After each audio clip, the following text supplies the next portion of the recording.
Okay, good evening, everyone. A good Erev Shabbos as we now learn the special segment known as for the Shabbos table. You think about a person that does something and acquires such schusim for himself. The Reuben family, they sponsored this segment, and literally there's 500-600 people watching this just on TorahAnytime.com alone. Besides Kol HaLashon and Torah Communications Network and YouTube and Zoom and live people and all the other places that stream this share, what a schus. They asked the Rebbeinu Shalom they should be zeicher to a ben zacher and also should have atzlach in ruchnius and gashmius. Uvenei Yisrael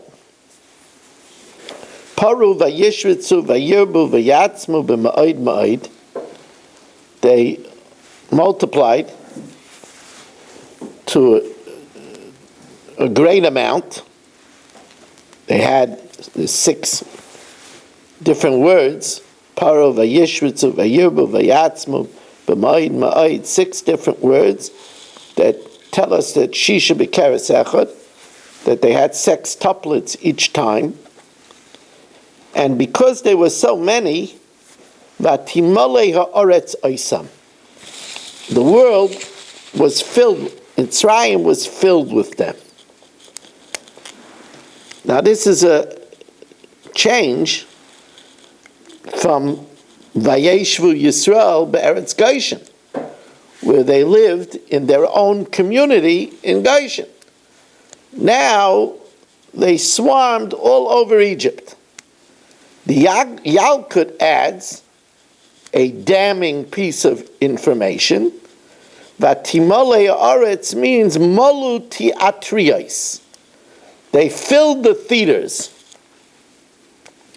They drank from the toxic environment of Mitzrayim.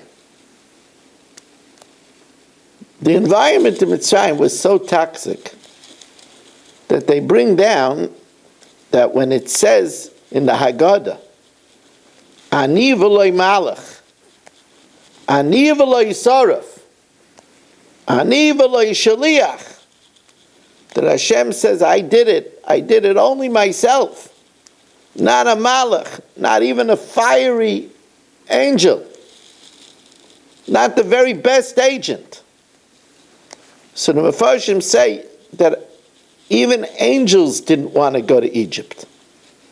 The environment in Egypt was so toxic that it was even dangerous for angels that don't have a Yetzer Hara. Rabbi Shua Leib Diskin and the Beis HaLevi both say the same thing, that V'timolei ha'oretz oisam ushered in the servitude and the persecution.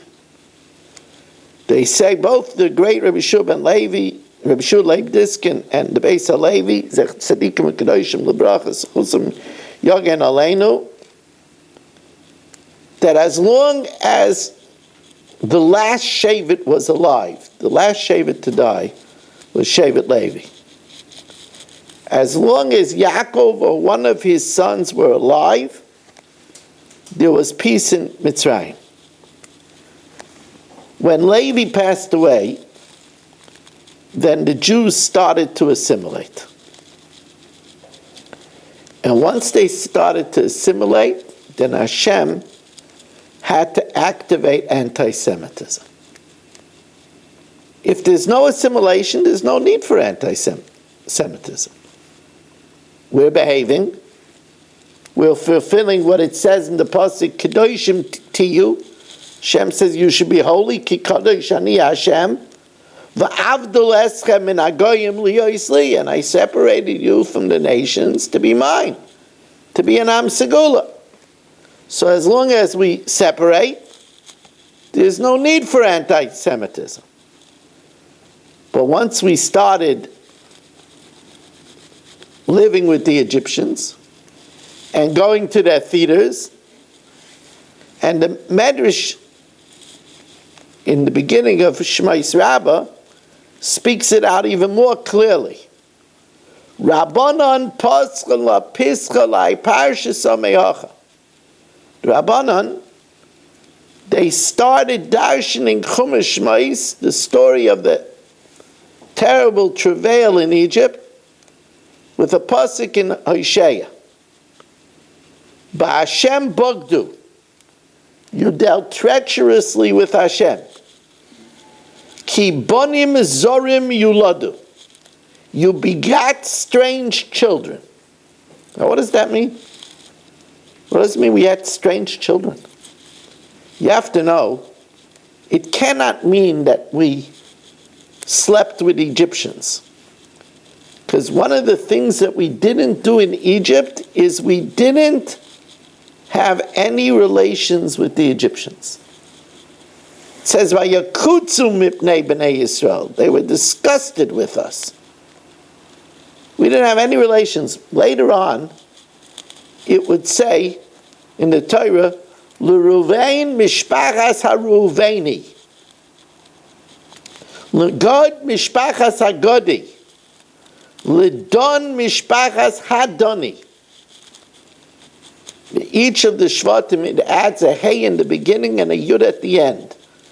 Hashem says, I sang you with the shem Ka to testify that you didn't intermingle with the Egyptians. So if that's the case, what does it mean?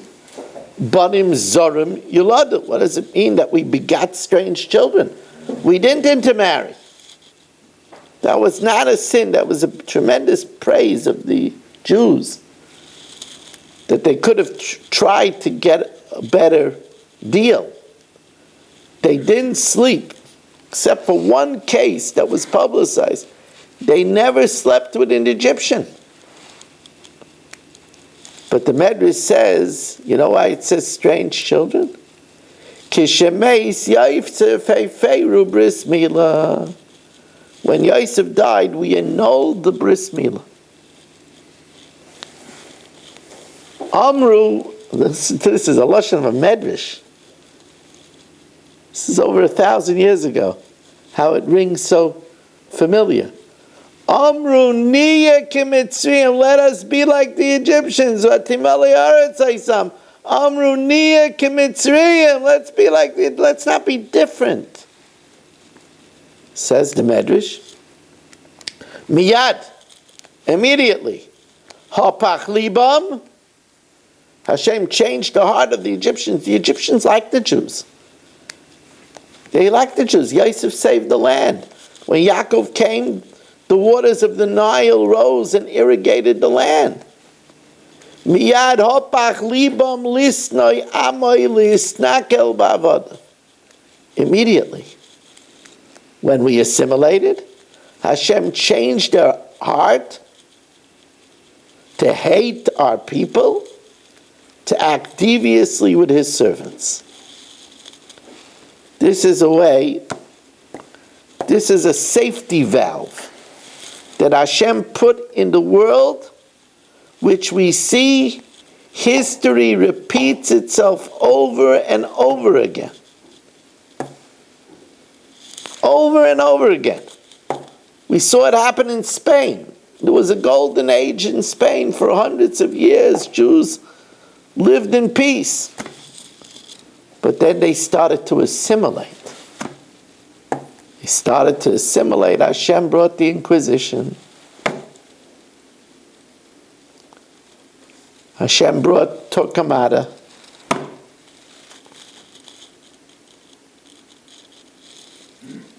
Heinam levadad yishkain. You're a nation that should dwell apart. Uvagoyim lo yischashav. And you shouldn't make the goyim chashiv. That's why the Gemara Megillah, we're heading, okay, the next stop is Tu B'Shvat. But we're heading to Purim. Gemara Megillah Daf Yud Beis, Amud Aleph says, when did Haman gain ascension? Because we were Nena Mesudas Achashverosh. The Jews went and mingled in Achashverosh's palace. It was a Goyish wedding. What Jews go to a Goyish wedding? But it was very tempting. We know how the Megillah starts about the grandeur of the palace, right? The Hashkos Bechlei Zahav. It was in golden vessels, Ritzpas, Bahat, V'sheish V'dar V'seichares. Even the very floor was studded with gems. And they went and they participated with Goyim, with Goyish food. And when Rabbeinu Shalom saw that we were mingling that way with the Goyim, he brought Haman. And Haman caused a real separation. Well, and then he caused, we should fast 3 days. We're sak ve'efer, and then it became again like Udam Isayir v'simcha v'sasam v'yikar. Then we realized that we're different. There was a pride in tefillin, there was a pride in milah.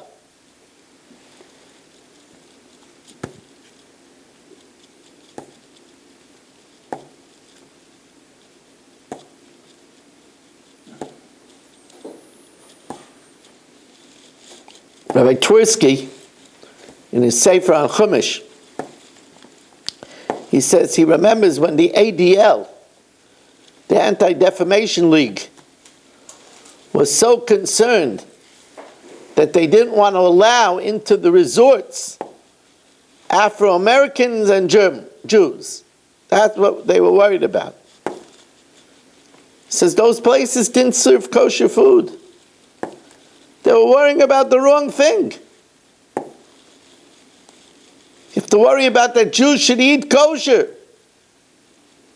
and marry Jewish women. Then there won't be anti-Semitism. The ADL was worrying about the wrong thing.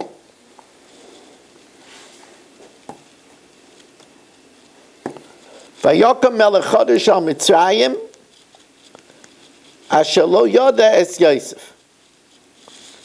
So we know that one shot is that wasn't a new paro, it was the same paro, but he made us himself as if he didn't know Yosef. Although Yosef saved Egypt, he was kafi toiv, he was ungrateful. There is, when one is ungrateful, if one is ungrateful to their benefactors,